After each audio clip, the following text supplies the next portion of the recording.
assigned to for a while. I was on the Apple data storage team. I was the consultant for all the data storage management for all the iPhone chip development, so worldwide. So I've been at high level consulting, getting people to trust me, to take my advice, et cetera, et cetera. I found myself miserable and hating it. It was corporate America. I had no freedom.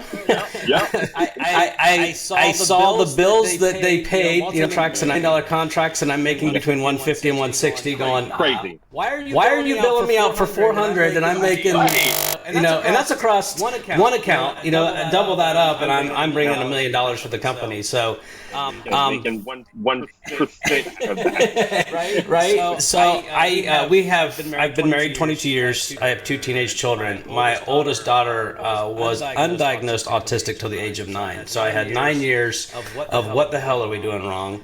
I got obsessed with neuroscience, and I started studying people like Dr. Joe Dispenza, Dr. Bruce Lipton, and just all the neurosciences. I ended up jumping NLP. NLP. So I jumped both feet in with Dr. Matt James, which is Tad James' son, which is the right-hand man to Tony Robbins back in the 90s. I went and got master certified in hypnosis, NLP, and mental emotional release.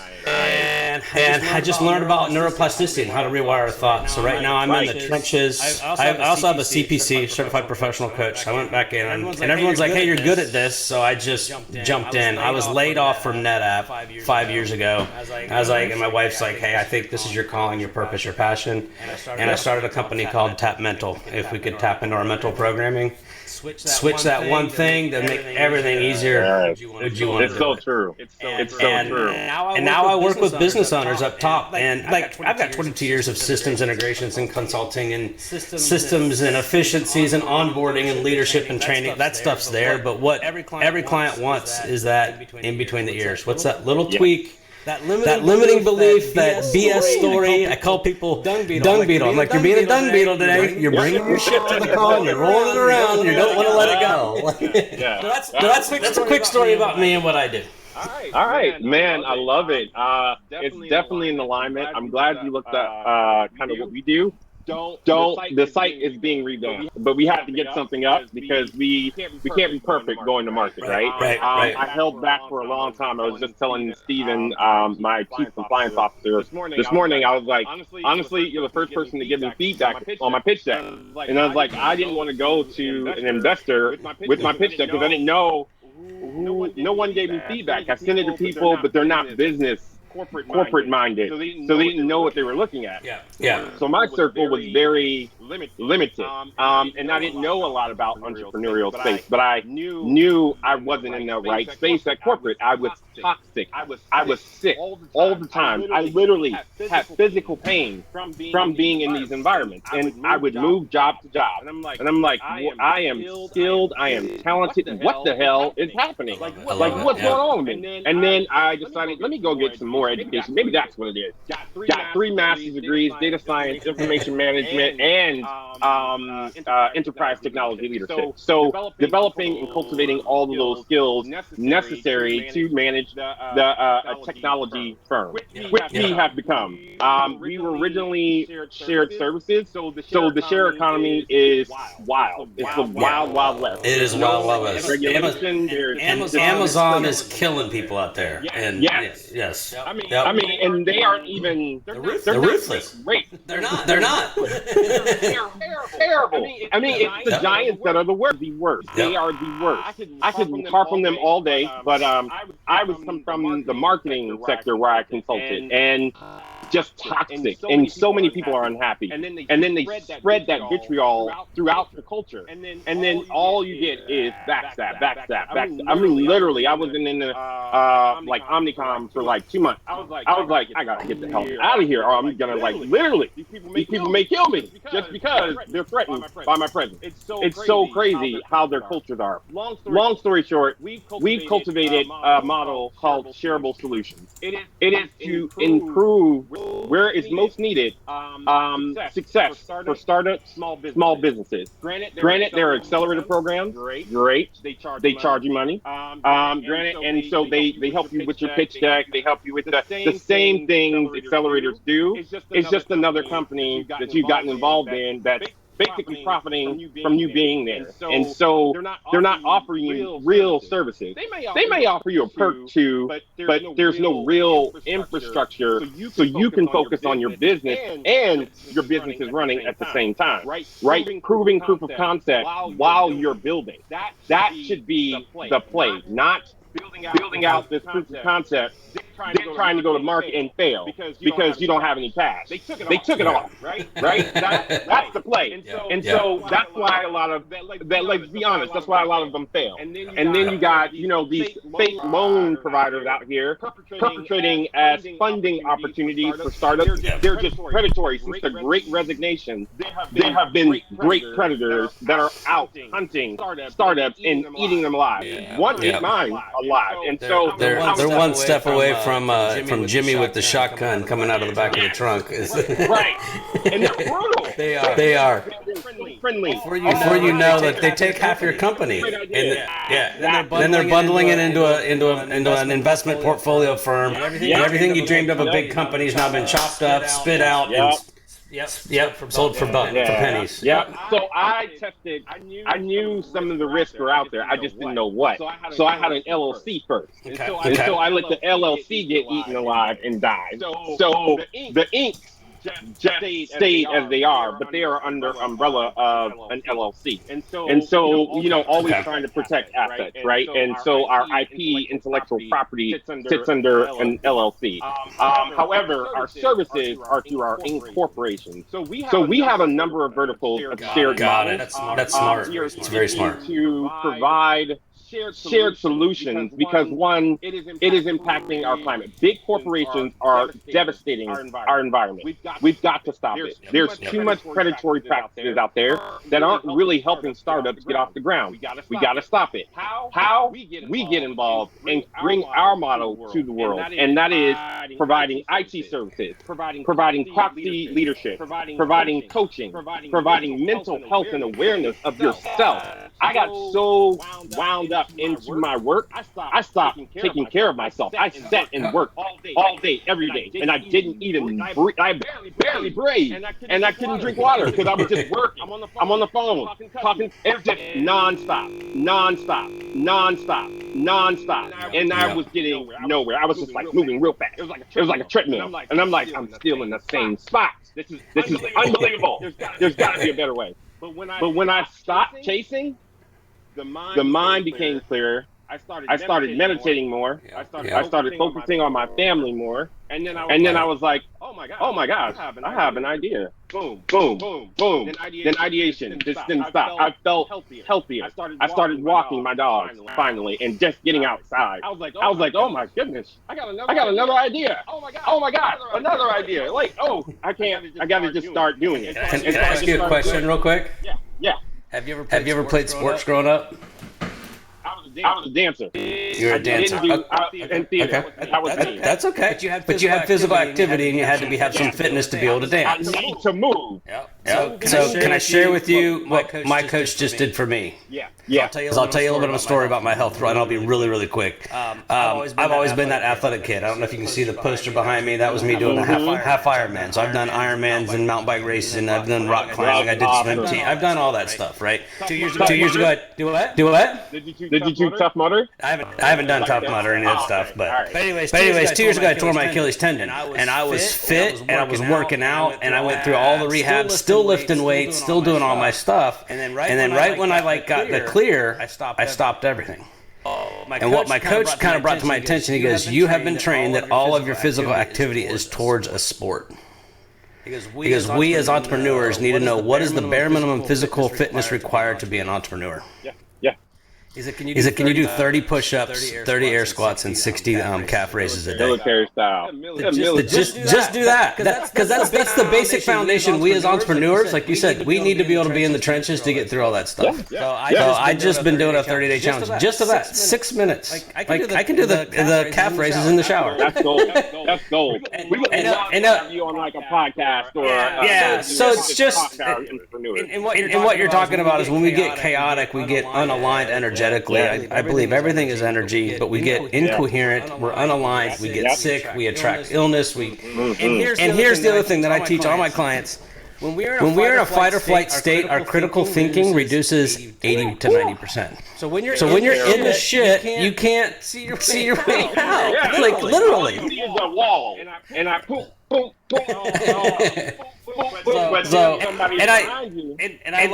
I can hear a lot of intelligence by your thinking, having your intellectual property under an LLC, and then having S corps in your services perspective. So it's almost like the New York City cabs. Each cab's its own LLC, right? You can go after the car, but you can't go after the company, right? Exactly. So don't touch my content. You can shut down my professional services company, but you can't take down everything else. You can't take the IP. The intellectual property is where the money is. The information, not the service. The information. And so we are data driven. But Karma is our global data science director, and he is phenomenal. He's actually just hit that influencer status. 10,000. So proud of him. But we are literally growing, but also helping. But we know we can't pour from an empty cup. Okay. So how does that work? You said Karma? Is that his name? Varkarma? So you a machine language engineer? Like what? Actually, I have done my course with data science, Rubik in Bangalore, and Datatex from Hyderabad. So I have mostly 2.5 years experience in.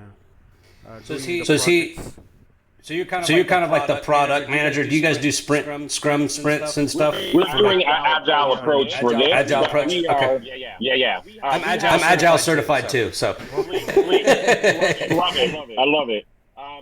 We have an external, so we're basically partnering, and that's what we've been working in I've been bringing my team in on meetings for partnerships, because we know we can't do this by ourselves. While we're building an infrastructure, you got your contact man. I hate when that happens. I just popped it out. And then you got to put it back in. Yeah, give me 1 second. 1 second. I know that feeling. I hate it. That's why I'm in glasses right now, because the last pair of contacts I had dried out, and they just fell out of my eye. And I was like, no!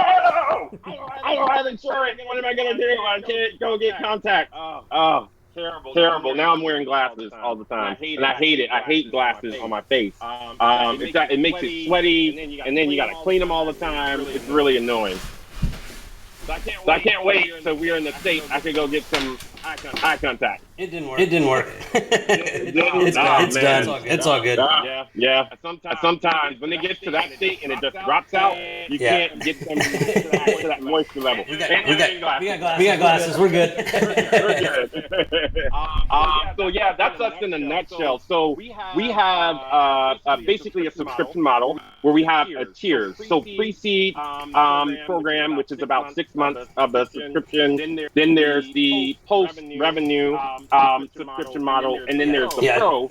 They've established themselves, right? And then there's the business that needs maybe revitalizing, reinventing, and just restaffing their whole process. So because a lot of them are doing it wrong, right? And so they don't even know it. Well, cool. Because a lot of the clients I'm working with, and I've started, a lot of them have been construction companies, but I am working with some software SaaS companies, startups. And what I've been helping them do is do SEAL Team 6. Yeah. Let's create your SEAL Team 6. You be the leader. We've got your 5, and then what are the outsourcing resources can we have for project managers? All this other kind of stuff. So that's been really that makes people mobile, agile, and quick. And I've got a concrete guy down in Atlanta, SEAL Team 6. Never made more than $6 million. We did all of his mental work, got them refined, defined the job descriptions, got him aligned with his values, protected his values. 90 days later, he came with $15 million in orders. We've got $3 million on the books for 2023. Wow. He's like, I've never come into July with money on the books for next year. So if you can get that inner circle tight, you've got outsourced resources that can help do like the other work. Everything. And that's so I'm hearing that's you're the resource company that can help with bridging the gap for startup in a affordable manner that they don't break the bank, because cash flow is always an issue, right? And I need you. There's a company you can write down, scouter.team. Scouter. SCOUTR.TEAM. It's a buddy of mine. It's a software startup. He was a mortgage guy back in '08 when the market crashed. I was helping invest in his company then. Then I watched him go through a shit show for a couple of years. He ended up becoming a recruiter for Robert Hathaway. And he was like, man, this is like robbery. So he stepped away, started his own recruiting for WebMD, and then is like, there's an easier way to do this. So he hired PhDs, scientists, and he wrote an algorithm with a 9-question onboarding. So say you need a Perl programmer, whatever, right? The algorithm will identify you, the leader, as your leadership style. Or you create I can't remember all of it. But anyways, this software finds people in the network for you. He's got thousands of people in a database. So if you need a developer, like right now, Northwestern Mutual is using him to source agents across 7 states. And it's a membership model, right? It's like, well, how many people are you going to hire this year? Well, if you hire a recruiter, it'd be like $100,000. Or a recruiting fee per hire. His is like, well, if you pay $8, he's like, what if you do an $8,000 to $9,000 membership for the year? Right. And then you pay a monthly recurring, and then they're adding on soft skills assessments, soft skill trainings, 30, 60, 90-day check-ins for the manager and the new hire. But it's a whole software recruiting stuff, but I think that might be an add-on for you guys. So if you've got teams that need, it's an add-on fee that can be part of a membership. I think that would be great for you guys. That's all we're doing. That's literally all we're doing. We talked to a billionaire fitness mindset professional yesterday, and our synergies were just boom. We're out to accomplish the same goal. Let's do it together. Why can't we lift while we climb? Hence our motto, we lift while we climb. We bring others along with us. Why go on this journey alone? Why build a whole company of 400 when there's companies already doing it? Work with them and just provide the operational and technology delivery through data-driven analytics. So data science is our backbone, right? It is how we don't. Our strategies are not just, boom, there's a strategy, let's implement it, right? It's backed by science. It's backed by actual information. When I work for these corporations, I'm like, these people are stupid. And they're making me feel like I'm dumb. Literally, they will make you feel like you're the dumbest person in the room. But I know more in a year than they've done in the 5 years they've been sitting in their office, right?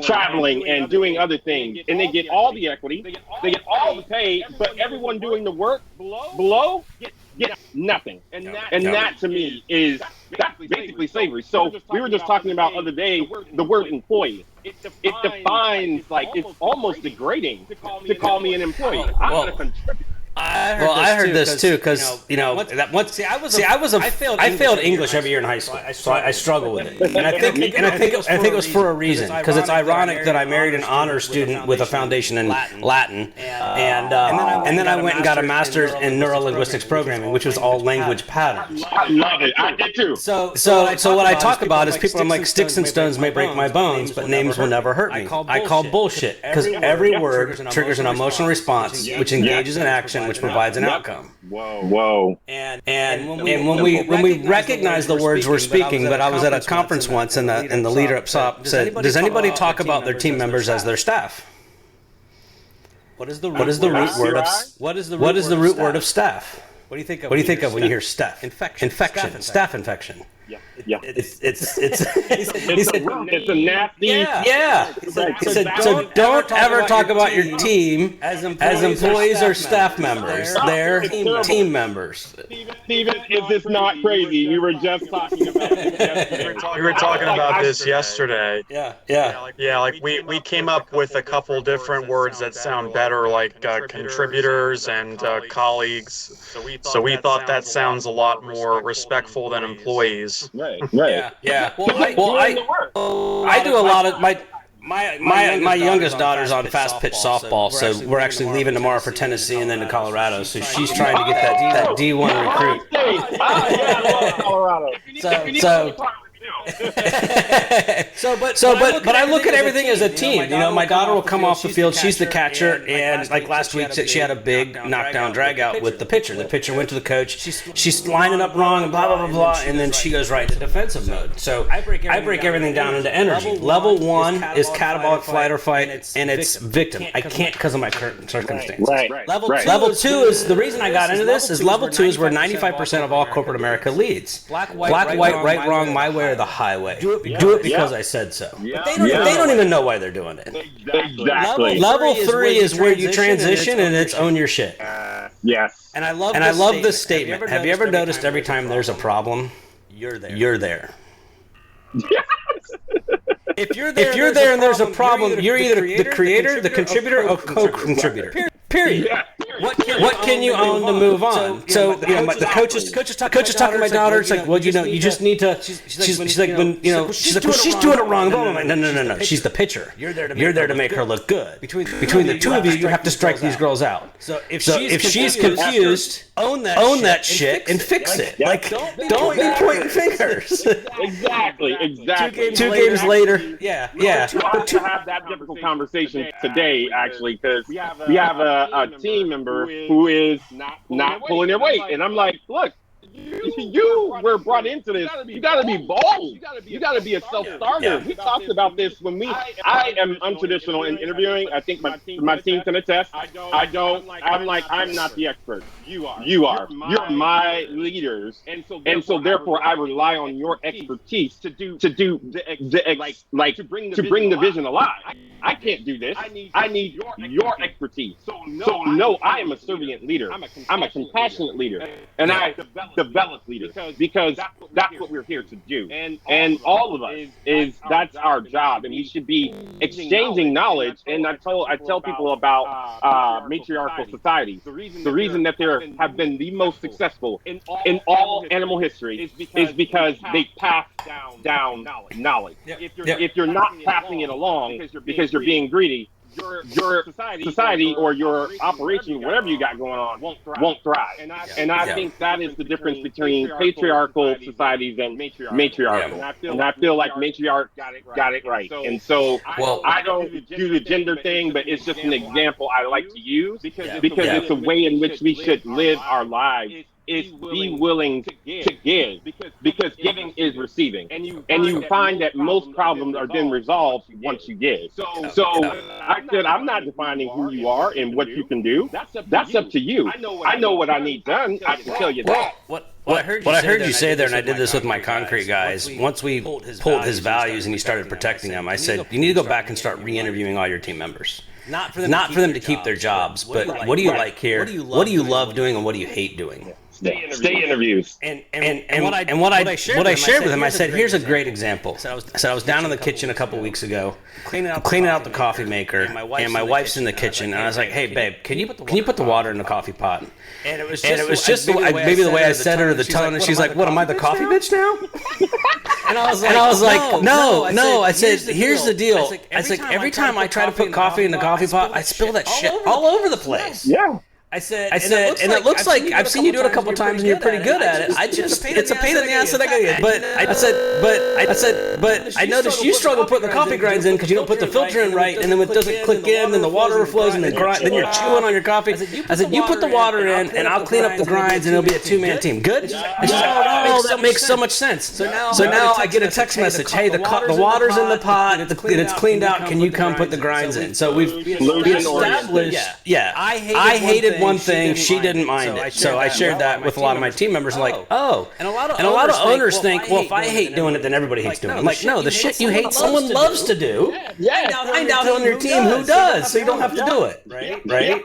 Yes, absolutely. And I'm a big believer. And I'm a big believer in the superpower in there. Everybody has superpowers. Yeah, everybody. You're all heroes. And when we're not performing, I did this with another client.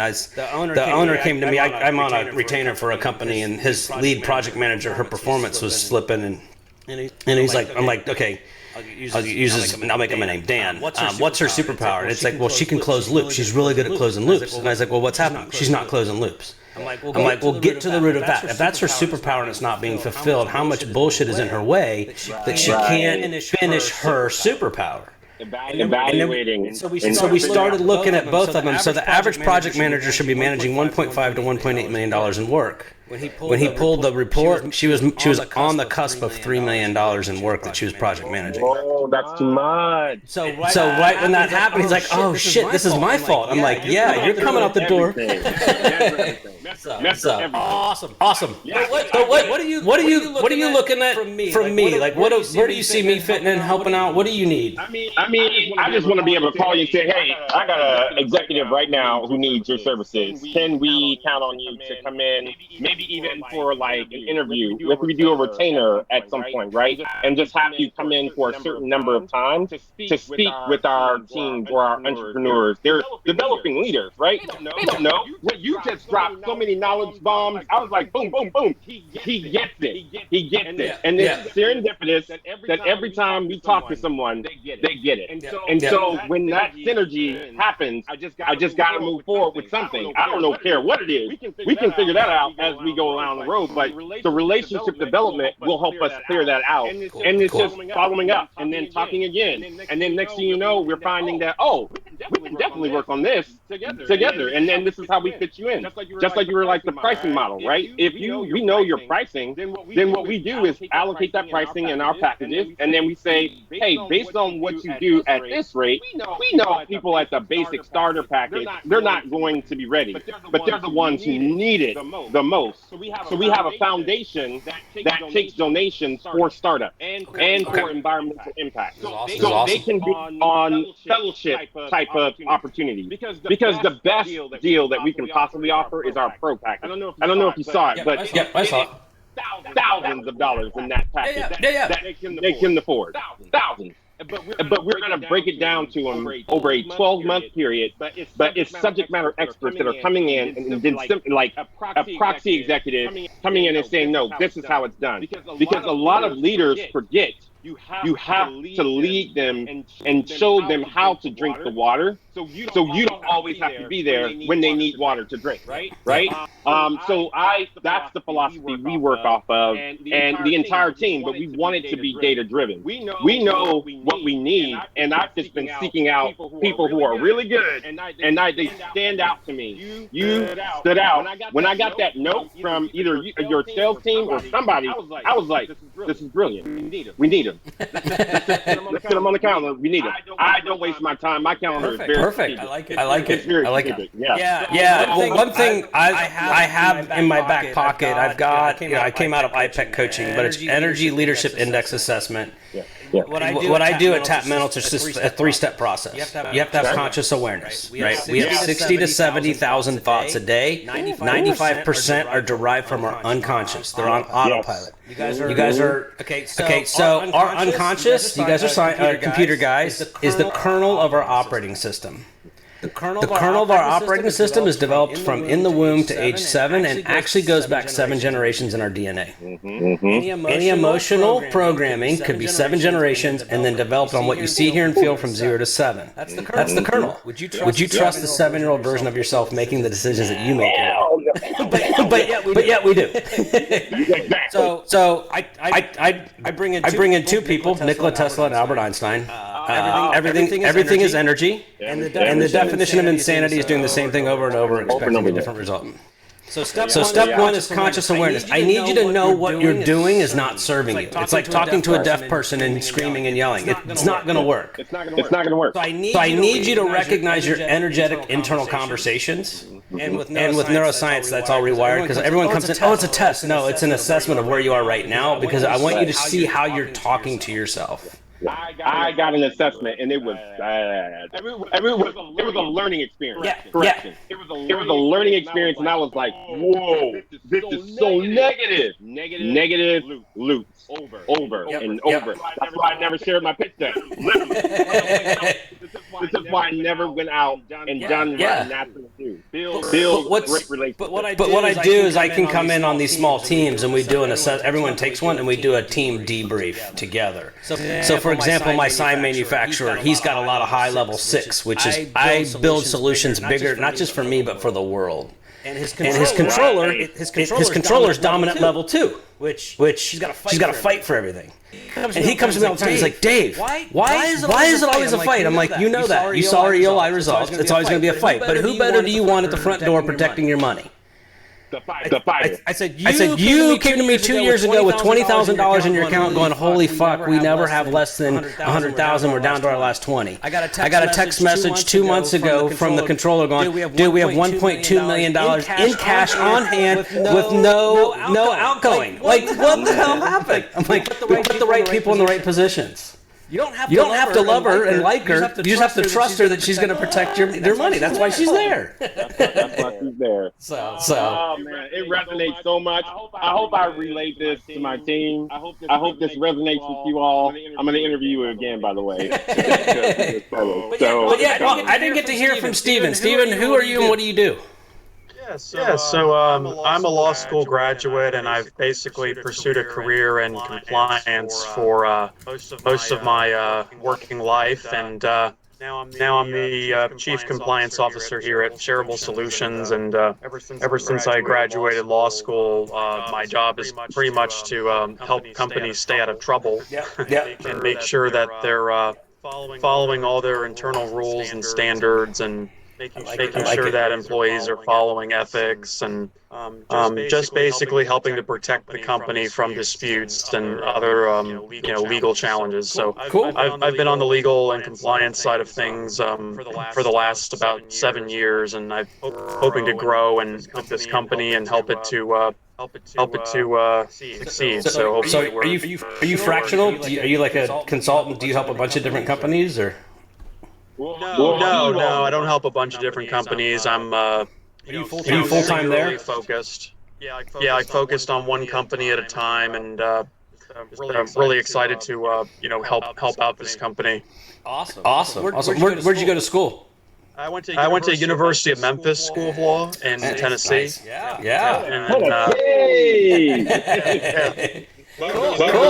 blues. And now where do you live now?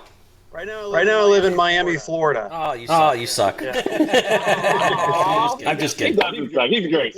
Really hot and humid down here now. I know. I'm in Raleigh, North Carolina, so it's hot and humid. But my daughter wants to play. My daughter wants to play softball in Florida. I'm like, Western Carolina, and then I have a buddy that's a head coach, the basketball girls on Eastern Tennessee.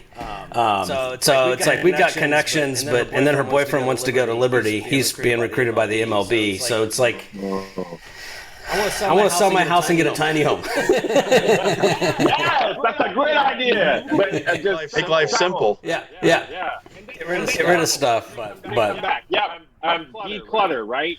Declutter. Exactly. Well, awesome. So what's next, Steven? It was. I was going to say, Steven, it was great to meet you, and what I heard in there also, my wife was an InfoSec security at Cisco Systems, so we had all the security compliance lawyers that anytime there was a data breach or something, she was always on the phone with. She knows exactly how to write the emails now to avoid any ownership on our end. Yeah. It really is about crafting the language that helps to sort of mitigate the problems. She's got really good at it. Now all documents go through Steven, because I'm like, Steven, I can be kind of not crass, but very abrasive. And I can scare people away. I've been told my energy is a lot. But I'm me. So I have to have other people who counteract that. Steven is that guy. But he's thorough. He's methodical. I mean, he's just gotten into the work, and that's what I love. It's not about money. It's about doing great work. And I think when I talk to everyone, it's like, contribute. Isn't it funny when I hired a video team and I started putting videos out like fully edited. I started doing that, giving my stuff away, and stopped caring about money. I started taking care of me and that visualization. I do a meditation, open the door, leads, sales, onboard, delivery, testimonial, and I just visualize that. That's my business. I closed 3 deals yesterday. And I don't want to say closed because that sounds crass. I just enrolled 3 people that are ready to make a change. And I don't haggle on price. I'm like, here's the investment. It's $500 just to start and build rapport, and we'll see what opportunities are available after that call. If it works together, then great. If not, you know what? You're going to leave with $1,000 value with a $500 investment. Yes, this has been worthwhile all on its own. Just the introduction. I get so much just from connecting with individuals and listening to them, and then hearing their assessment on what they see, right? Because if you can get somebody to assess you, they can see what you can't see. You're blind. So you gotta have somebody that can see your blind spot. Those are the people you want on your team. And so that's been my effort this entire time. And it's been a firing praise in the last week or two. And I forget the lady's name from NLP, but I forget her name. But she's Shiny. I can't. No, she's passed away now. But her belief was that she used to go into the jail system. Like, how can you go visit those bad people? And I loved her response, and I've adopted it. There's no such thing as a bad person. We just have bad programmed strategies and behaviors. If you look at that unconscious program for 0 to 7, you have no idea what that child went through that had to develop the protective mechanism for behaviors and strategies. But if I can show them and help them through hypnosis or visualization or whatever you want to call it, to rewire those behaviors, those patterns and strategies for success, why wouldn't you? Yeah, exactly. I need you to teach me how to teach my son this, because his school just called me twice. That means I got to come up there, and I'm not about to interrupt my date. So I'm gonna call and say, hey. Well, all he's doing is he's instilling a behavior to get an outcome he wants, but he's doing it in the wrong way. So there's something wrong in him for him to behave that way, because no one's intentionally an asshole. We're an asshole because we're not being heard, seen, we're not getting the outcome. There's something that's not happening, and like I did with my daughter last week, and she's like, well, let's find a new team. I'm like, no, we can't find a new team every time shit. Like, it's change you, change your perspective, change. People don't want to change because they don't know how to change. So therefore, that's where the education comes in. So even my son is teaching me how to be a better leader. Dude. So I told him, I'm like, you're my little sensei. You don't even know. I'm not angry. I'm not upset. Keep teaching me because we're gonna get to you know. And it's not about giving up. It's about working through. Remember that 0 to 7 programming? Mm-hmm. His behavior and strategy came from you and your wife. I don't have a wife. No, I'm actually getting divorced from my husband because he doesn't want to raise. Okay, gotcha. He considers him a problem child. I don't. I think he's a wonderful child, and I would never abandon a child for the adult who can't parent. Like, bye. Well, that's just what he's experiencing, right? He's confused. There's something going on. So it's a lot of times I'll have to pull Dylan because she's almost a direct reflection of me, and I'm like, hey, you know what? That behavior, you probably learned it from me, watching me, and I'm aware of it. I see it in you. Like, I'm 51, and I just started getting rid of that stuff like 2 years ago, and you're 15. Let's help you get rid of it. Let's before it becomes a problem, real bad habit, right? And so that conditioning, that's all it is. It's he's been passed around, so he knows how to get his way eventually, but it's a negative way, right? It's negative attention seeking. So we're working through that right now. It's even awesome, me. man. Well, I applaud you for taking on that challenge. Like, absolutely. I love it. I love my husband. I love my kid. But if it comes down to it, I made a commitment to both. You decided to walk away. I'm still committed. My kid is going to be with me, regardless if you're here or not. You can be loved from a distance. So that's where I come to. I'm very committed to my people. If they commit to me, I mean, he's attached to me. I mean, I'm seeing some things. How old is he? Contract 10. He's creating contracts, hiring people at school. I'm like, what? What are you doing? He's mimicking you. I'm like, all right, let's get you a website. Let's put your art up. Let's get it sold. He's like, Mr. Dad, you're making it so serious. I'm like, that's the point. Well, it's it makes you humble. And I'm not bringing out the right word, but I was coming back with my daughter in the car. We have tons of windshield time. I was like, what are you thinking about school? And she's got an art table here, and she's very creative. And I was like, I'd love to see you get some like business marketing. I said, she's been slinging slime since she was 8 years old. She was $20 bags of slime at school, and she's walking a dog. She just went down to the basement. Yeah. And so she's just that hustler. And then she on the way home, she's like, "Do I have to get a degree to do what you do?" I think I can see myself embedding myself into your company. And I'm like, that's cool. And I was like, but baby, you got to understand, I got 22 years of the shit kicked out of me for that. Like, I know what pitch decks are. I know what funding looks like. I've been around the block. I've been at the table with $10 million service contract negotiations, the shaking hands, the kissing butt on golf. Like, there's all this shit behind college. I said, I want you to experience that college to grow up and just it's not really the degree, it's those 4 years experience.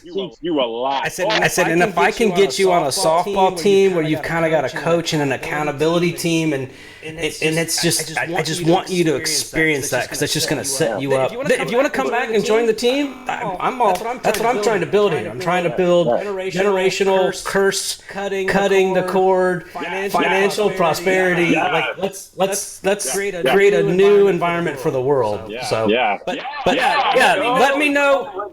Let me know what you need from me and what that looks like going forward. I'm out for a week and a half, but I'm excited for what you guys do. Yeah, I'm excited to work with you, man, and you giving me time. You said you're out for a week and a half. I'm gonna make a note to myself. I have at least a week to deliver on the proposal for you. Okay. And then me and my team will put our heads together, and then we'll come at you with something, and then if it works out, we go forward, and I think it will be good. It's serendipitous moments, man. So my best way of communication is text message. Do you mind if I share my VC card with you? Can I get your cell phone? Yeah. You ready? Yep. 303. Yep. 525 8772. And it's Tori Lipsy. And are you in New York? Where are you? Yeah, I'm in New York. I live in Manhattan. Yeah, Upper West Side. Okay, cool. Riverside. Yeah, Riverside Park. Riverbank Park. Wow. Yeah, my wife. I married a Long Island girl from North Babylon. They are. That's old school. Irish Catholic. She keeps me straight. She keeps me straight. Well, we've been doing it for 22 years, so I think we got something right. I don't know. That's good. That's good to hear. That's really good. But yeah, so I will shoot you a text. I do respond to email, but 22 years in corporate America, I absolutely hate email. I hate emails. It's like I have so many, I don't even check them. I'm like, if you didn't call or text, that's the only means, just email? Yeah. Sorry. I'll tell you, not on me. So I just tell all my clients, and I learned this from another coach. It's like when you're establishing a new relationship, come to an agreement on communication moving forward. So my best communication, because my phone's in my hand all the time.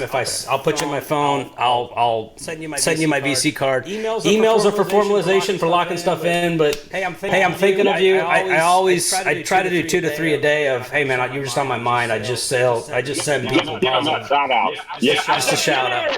Yeah. So coming, but we had this meeting, so I can't make any positive affirmations for the day. But awesome. Well, you have an amazing team there. Do you guys have any questions for me?